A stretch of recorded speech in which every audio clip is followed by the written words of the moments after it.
تحصیل sports office کے زیر اہتمام جامپور جمنا سنگھ میں کھیلوں کی سرگرمیوں کا آغاز کر دیا۔ تحصیل اسپورٹس آفیسر نے کہا کہ انڈر 16 کی رجسٹریشن شروع ہے، نوجوانوں کو زیادہ سے زیادہ مواقع دیے جائیں گے۔ مزید تفصیلات جامپور سے اس رپورٹ میں۔ جامپور سپورٹس اسٹیڈیم میں موجود جمنازیم میں سپورٹس سرگرمیوں کا آغاز کر دیا گیا ہے، جس کا افتتاح اسسٹنٹ کمشنر فاروق احمد نے کیا، جو کہ کافی عرصہ بعد جامپور کے نوجوانوں اور بچوں کے لیے خوش آئند امر ہے۔ اس سلسلے میں judo karate, table tennis, badminton اور باڈی بلڈنگ کی پریکٹس شروع کروا دی گئی ہے۔ اس ضمن میں ایک تعارفی تقریب منعقد ہوئی، جس کے مہمان خصوصی اسسٹنٹ کمشنر جامپور اور ڈپٹی ایجوکیشن آفیسر ڈاکٹر امجد اسلام پتافی اور سماجی تنظیم کے صدر آفتاب نواز مستوئی تھے۔ اس موقع پر نوجوانوں اور بچوں نے جوڈو کراٹے کی گیم، جبکہ بیڈمنٹن کے کھلاڑیوں نے بیڈمنٹن کے کھیل کا مظاہرہ کیا۔ تحصیل سپورٹس آفیسر عثمان غنی نے کہا کہ پنجاب سپورٹس بورڈ کی جانب سے نوجوانوں کی حوصلہ افزائی کے لیے تمام تر سہولتیں فراہم کرنے کی ہر ممکن کوشش کی جا رہی ہے۔ ان کا کہنا تھا کہ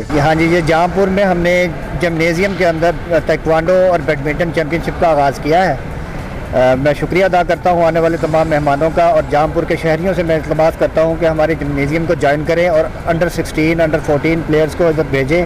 اس میں بیڈمنٹن، ٹیبل ٹینس، تائیکوانڈو اور جم کی سہولت ابھی ہمارے پاس میسر ہے۔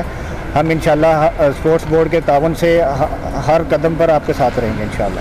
کیمرہ ٹیم کے ساتھ راز نیوز جامپور۔